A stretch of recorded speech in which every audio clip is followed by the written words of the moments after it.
Okay, guys, welcome to today's talk. We're going to be talking about movement for resilience. So I'll share my screen and I've got a PowerPoint presentation organized for you guys today. And what we'll be focusing on is how movement is actually beneficial for a health, well-being, resilience, bouncing back, and learning what that is like. So my screen's not shared yet. I'm just going to do that for you. Yeah. Now, can you see my screen? Yes.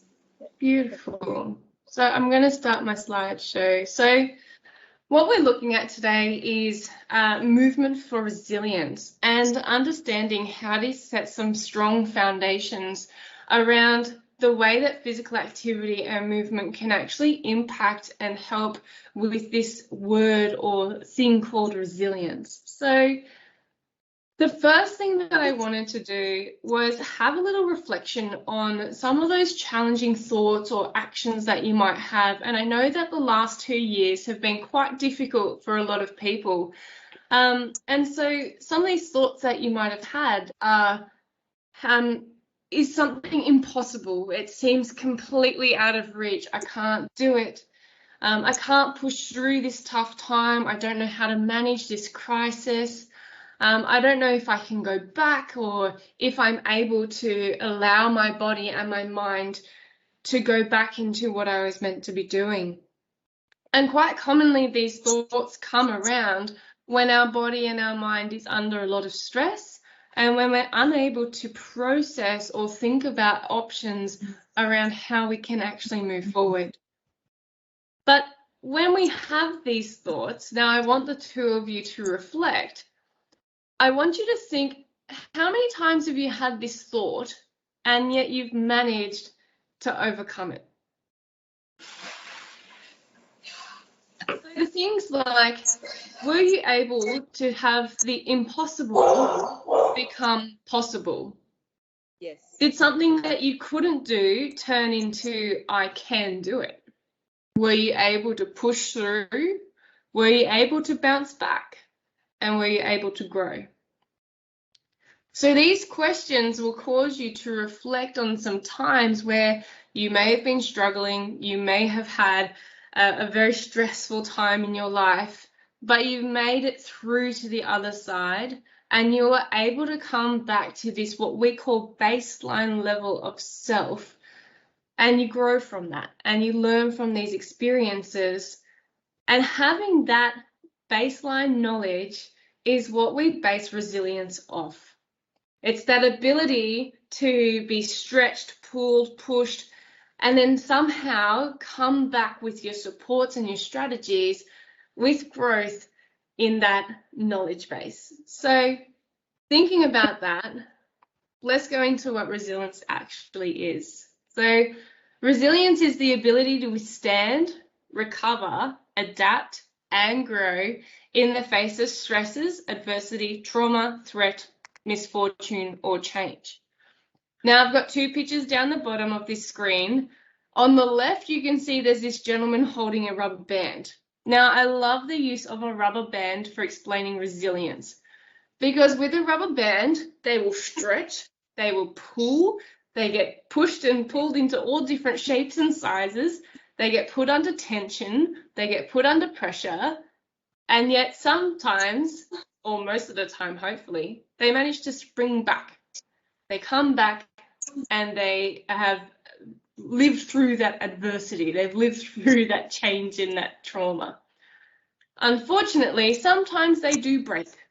And that's when our resilience has reached its limit and something needed to change in between. I also like using the Wile E. Coyote and the Roadrunner, because as much as the Roadrunner always seems to win, the Wile E. Coyote always keeps bouncing back. He comes up with new plans, bigger plans, more elaborate plans. And even though sometimes he keeps getting knocked back, he then starts using his resources to actually try and capture the Roadrunner. So two very different examples of this resilience. And how does it relate to us? Is we need to have a whole bunch of skills that are under like a tool belt of ours that actually we can pluck out when we're feeling stressed, overwhelmed, when we're facing some of these adversities or changes, so that our body is able to bounce back and that our brain and our body can work together. And so there's more than just one element to resilience, and today I'm just going to be focusing on this physical health and well-being. So resilience or personal resilience is not just one element. So you've got things that include your personal missions and values. So what are you working towards? What is your life goal, meaning? What gives you sense of purpose? You've got alignments to the workplace, and so sometimes this is a volunteer program, this is your workplace, but do you actually align with those missions and values within that workplace, and does that bring you satisfaction? Your social environment is so important. You need to make sure that you've got this really strong network, because sometimes you actually cannot do this things by yourself, and you do need to reach out to others and have that one person or two people to lean on to. Managing emotions is really important, as well as this problem solving and concentration and focus. And these kind of all intertwined quite easily, where you have an emotional response and a physical response to a situation or a stimuli, and then your body is going to come up with a rationale or a response to that. So all of these things will create your personal resilience, but today I'm going to be focusing on the physical health and well-being. So what can we do using movement, using activities? How do we actually help our resilience by doing those things?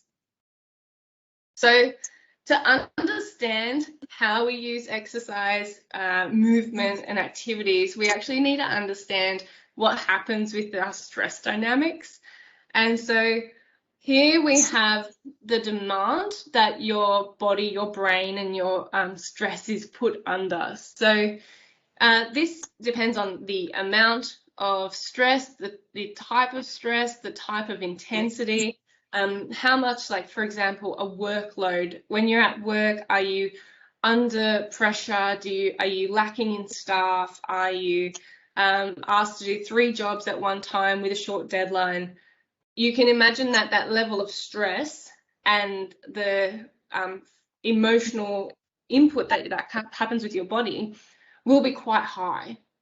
And now, to make sure that it kind of equates or levels out, we need to make sure that the demand that we're put under is met by equal resources. And now your resources, again, are linked into that array of other like choices and activities, but your resources include your physical health, your mental health, your coping strategies. So what do you do to help manage with your levels of unease and stress, but also that social support, social connectedness. So here you can see that if your resources are low, but your demand is quite high, that stress system is going to be outweighing your resources.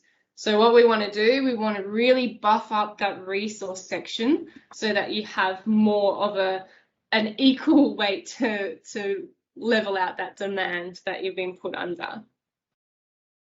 And then understanding that there's 2 types of stress. So there is normal stress. So every single person will experience stress in their life. Like, I've got a deadline that I need to meet tomorrow and my boss is asking, oh, where is this happening? What's happening?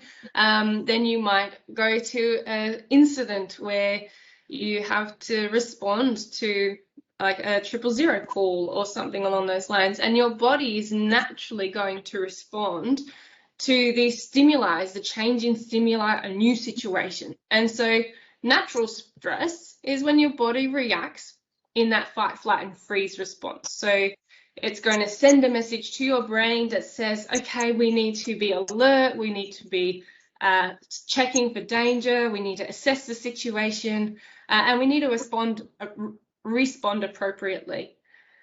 Now, over time, this actually subsides. So you have a little fluctuation where you might have a blip of stress, and then your body will naturally calm down, and you might go out and for a lovely walk, or you might have a cup of tea and get a foot massage or something. But every day to day, you might have little stresses that will come and go. Now, this is completely normal. We expect this. However, when your body is put in chronic stress, this is where your body has an overproduction of cortisol and adrenaline, which causes the body harm to the brain and to the body system. And this happens when you're consistently in this stressful world where you have layer upon layer of stress, where your demand is higher than your resources. And what we want to do today is we want to figure out, well, where do we put exercise, physical activity into manage that normal stress cycle, and then how we can actually help the bodily function to improve. So, understanding the brain. Now, I'm getting very technical with you guys because I want you to understand why the brain is so important and why movement is so important, because a lot of us know that physical activity is helpful. The government tells us, our schooling tells us, everyone knows that movement is helpful, but we need to know why, and sometimes that gives us a little bit more beef as to the reason as to why we're doing it. So there's 3 parts of the brain that are really responsive to stress. Now, the front blue section is that prefrontal cortex, and this is responsible for all of those higher executive function decisions, regulating your behaviors, regulating your emotions, and regulating your thoughts. Now, when you're stressed or put under a very high load, what happens is your brain kind of shuts down. So it reduces its connections and pathways and messaging. You decrease concentration. You also have difficulty relating emotions and thoughts and regulating behaviors. So imagine a 2-year-old or a 3-year-old child that gets told you can't have a Kinder Surprise, and that's very stressful to them. So then their brain goes into this shock system and it goes, okay, well, we can't focus and we can't regulate. So then they start chucking a tantrum. Now, this also happens when you go into a critical incident. If you have a stressful encounter at work, the first thing we teach people is to stop and breathe. Because if we can breathe and get oxygen to that prefrontal cortex, we can reverse some of these impacts and we can help regulate that thought and emotion and behavior, because the oxygen is getting to the prefrontal cortex to allow that. Now, the next one is the red one. So the red guy is called the amygdala, and he is responsible for reacting to stress and this emotional arousal. And what happens here is how they respond to fear, to worry, to a change in stimuli, and they send a message directly up to the hippocampus, which is responsible for that autonomic system, which is your fight, flight, freeze response, and that changes the way that your body reacts. So the hippocampus and the amygdala work together to manage and do de-arousal and arousal of stress.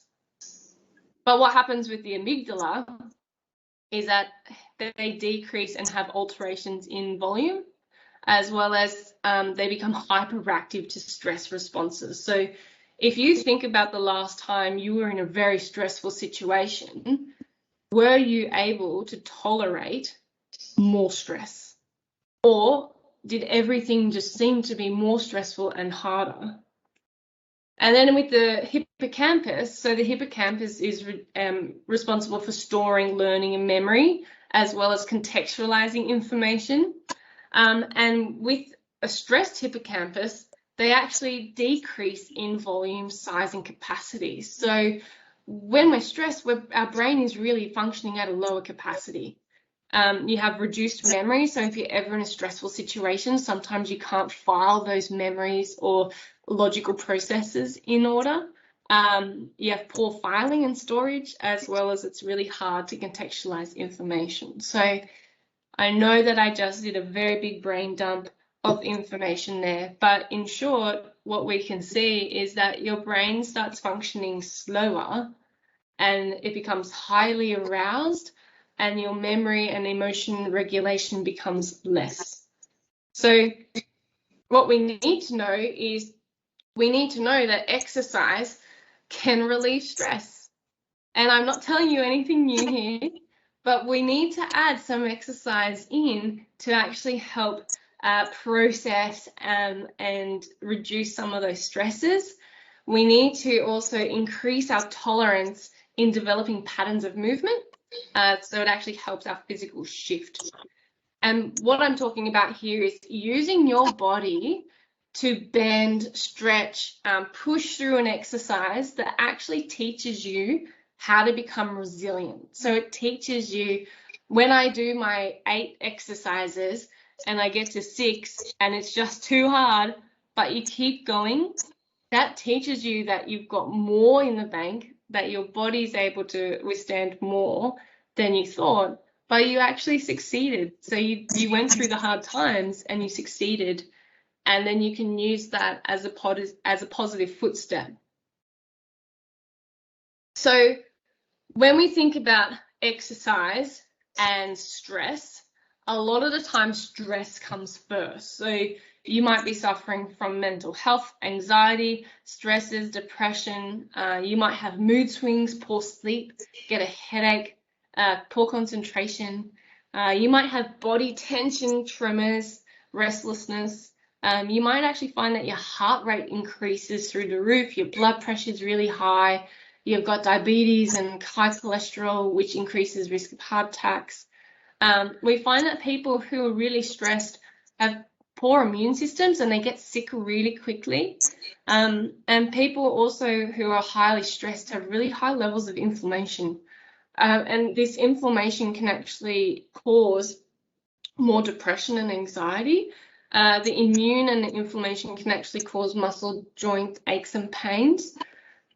We know that you can have stomach issues, things like irritable bowel syndrome, nausea, cramping, or increase in loss of appetite, but also reduced muscle power, lethargy, fatigue, and tension, and also a loss of libido. So some people's sex drive actually goes out the window. And now this is a really big picture of what stress can do to the body. But when we look at this, we can actually say that physical activity has been proven and shown to nearly improve every single thing on this list. And that is something that should be taken home and be celebrated, because everything on this list you look at and go, okay, well, if I am more physically active, I know that it can help shift depression, stress, and anxiety, and it gives me my muscles a reason to work so they can relax, and your immune system, as long as you're not exercising when you're running a fever, but your immune system can actually be boosted up, and your inflammation decreases. So using physical exercise or activities, movement, games, swimming, walking, whatever it is that you like to do, is going to be targeting this whole systemic impact. So it's not just one thing that we're targeting. It's not just the head. It's not just the heart, but it's actually the entire bodily system that we're targeting. And so when we look at resilience, we look at this window of tolerance. And so what is this here is like when you're stressed, fatigued, everything is compounding on top of one another, your window of tolerance, so the way that you can cope and handle with things, becomes quite narrow.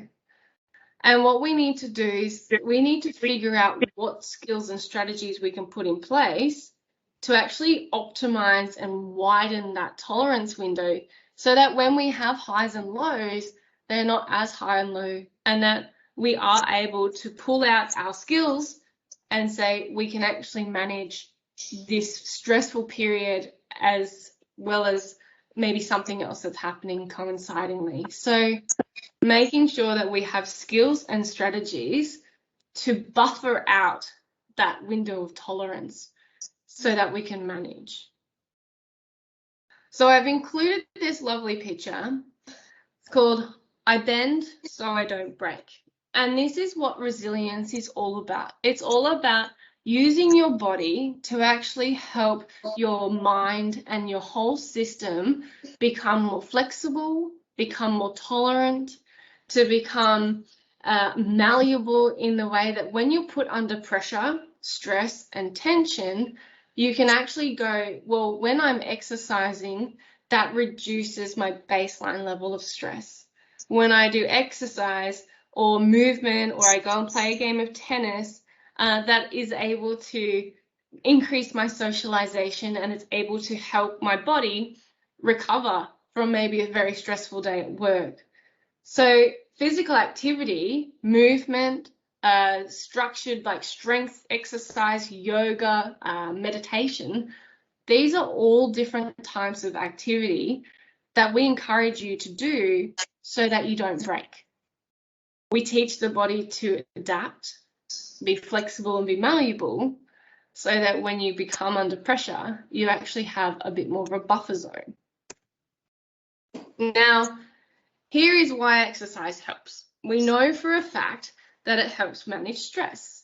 When you exercise and you've had a really stressful day, your body utilizes that adrenaline and that cortisol, and it actually uses it as fuel, so that your level of stress hormone in the body is reduced.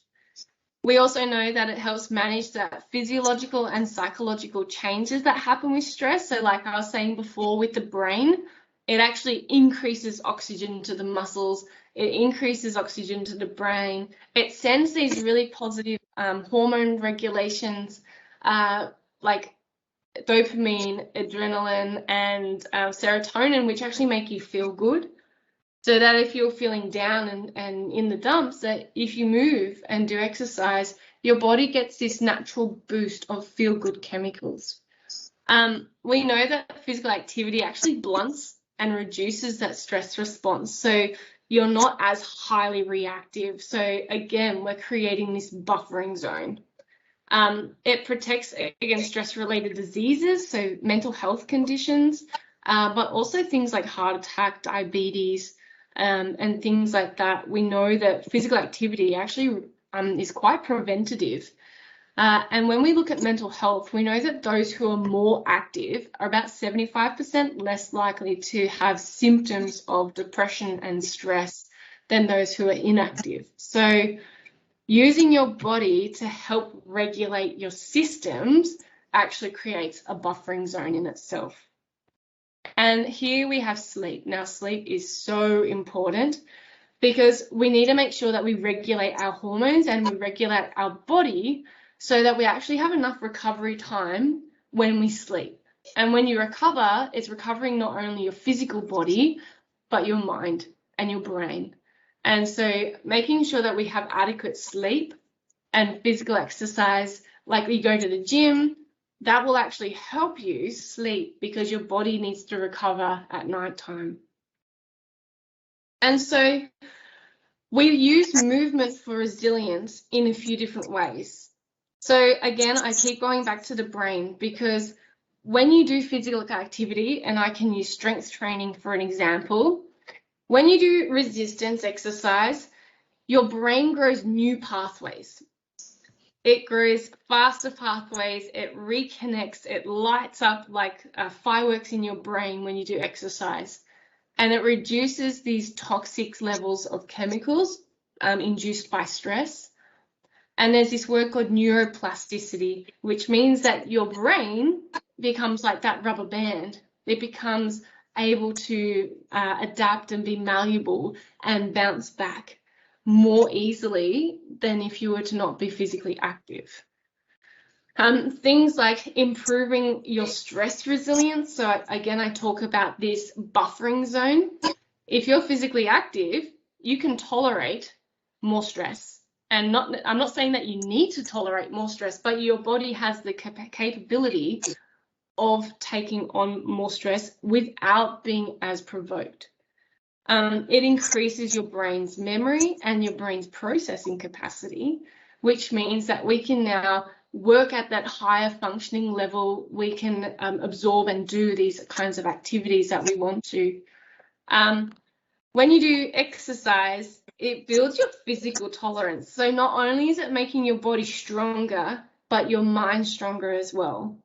And I will use the example of when you're doing weightlifting and you lift 10 repetitions and you go for your 11th and your coach is there and they say, come on, you've got 5 more in you. And you're there shaking your head and you're like, I can't do it, I can't do it. But then you do. And that is teaching your body that you can push through, that you've got this strong brain capacity and body capacity. And then when you come back to it, your body is stronger and more resilient to push through.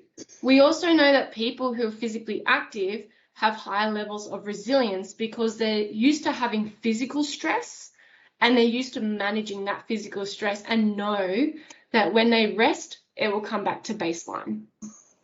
And so listen to your body, and you need to make sure that you have forms of relaxation like yoga, mindfulness, stretching, and things like that. So your body learns to stretch and open and come back.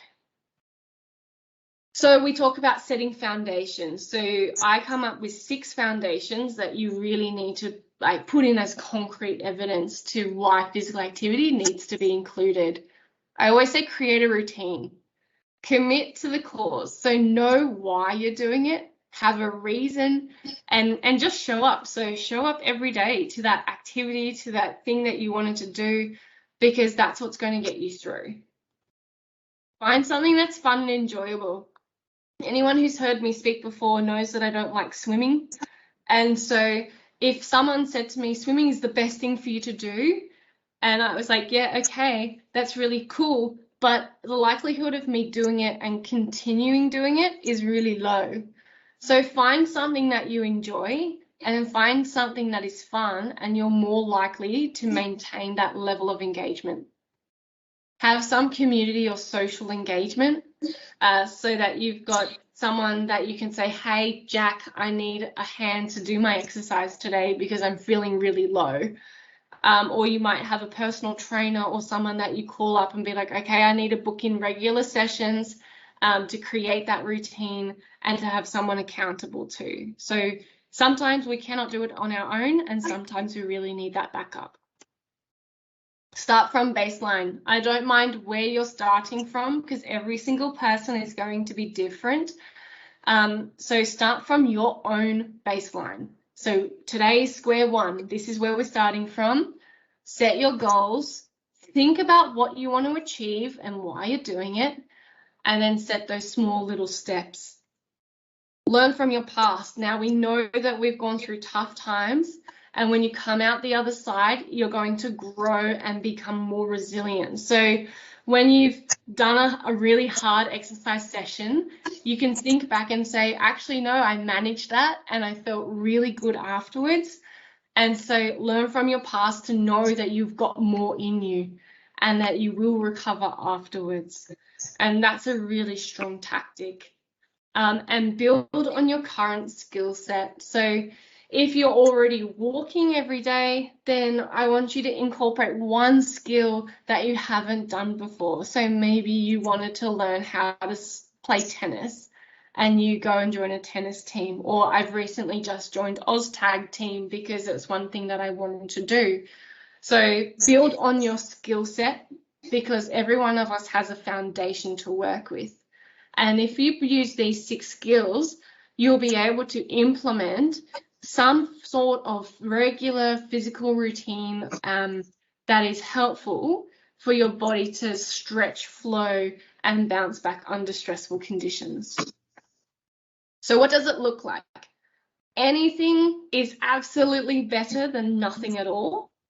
And I always say start with walking daily, because I know that we all have legs, and if you don't have legs in a wheelchair or something like that, then your wheelchair becomes your legs. So walk daily. It's the most functional activity that we can possibly do. Get outside, be with people who are accountable, because being outside in the fresh air, in the green room, is known to help with mood regulation, as well as it gets you out of those stressful situations which you might be in at home or at work. Strengthen and stretch. Now, we need to use strength training because our body responds really well to physical stress, and it knows what it's working towards and the reason why it's doing it. And stretching allows our body to know that it needs to become more flexible. It needs to be able to adapt and flow and move more freely rather than being rigid. So these are the 3 big steps that I would say, try and incorporate this in your week. Because if we can do this, it allows your brain and your body to respond to stress adequately. So the type of exercise, it really actually doesn't matter. We know that it's going to help with your mental health symptoms and reduce that stress level. So I've put here some of the requirements that the New South Wales or the Australian government actually recommends. So they say do resistance twice a week, get about 150 minutes of moderate exercise like walking, cycling, swimming per week. And I love to always promote yoga or Tai Chi because that helps with this arousal reduction. So when you're tensed and when you're really like riled up, if you do like resistance training, a run, a walk, or even a stretch and flow sequence, we're looking at reducing that arousal. And so if we put these steps into play, we know that movement is one of the key roles of improving your physical and psychological resilience. We know that your body put under physical stress is able to teach the mind to be able to bounce back and be malleable under pressure. We know that we need to be flexible, strengthen our bodies, and bounce back because your body will help your mind. And so I want you to think about being like a palm tree. Here we know that these palm trees, they get pushed in really strong winds and they learn to be accommodating to those things that get around them. And so learn to bend, not to break, and to bounce back. By using physical exercise and activity, like whatever activity you want to do that's getting you up off the couch, getting you back into society, then I want you to give it a go. Because the more that you use your body to manage stress, and like I said, it's only one of those little elements in that resilience cycle, but do that and you're one step closer to managing stressful situations. And so this is the final slide that I have. And like I said before, there are so many different elements of preparing for physical stresses, psychological stresses, and building resilience. And this is just a really nice picture that we created that says there's more than just one element to building resilience and mental fitness. So again, I say find your purpose, stay connected, and with the bigger picture as well, remember your wins, because if you remember your wins, you're more likely to bounce back quicker. Exercise is what we've been talking about, so regularly move, because moving helps reduce those stress hormones, it helps reduce inflammation, improve sleep, and sometimes those 3 things are the biggest things that are going to impact how we function the next day. Connect to your tribe. Now, this is so important because you need to invest in your friends, your family, your support network, but really draw on those people who are actually genuine supports, who you feel comfortable with. Work-life balance. Now, I'm not sure if both of you are still working, but making sure that we have clear boundaries, know when to say no, know when to engage in work and engage in home life, and stick to your healthy routines. Eat well, sleep well, exercise well, and have fun. That's the biggest one. Have fun. You're allowed to have fun because fun reduces stress significantly. And also your mental fitness and mental training. Make sure that you keep practicing your other skills. So physical activity is one skill, but your mental fitness takes on other things like grounding, breathing, practicing mindfulness, self-compassion, and acceptance. And so these will also help regulate your emotions. So combining all of these things is like putting on our PPE when we're going into hospitals or things like that. And it's just about how do we protect ourselves and how do we allow ourselves to become more resilient. So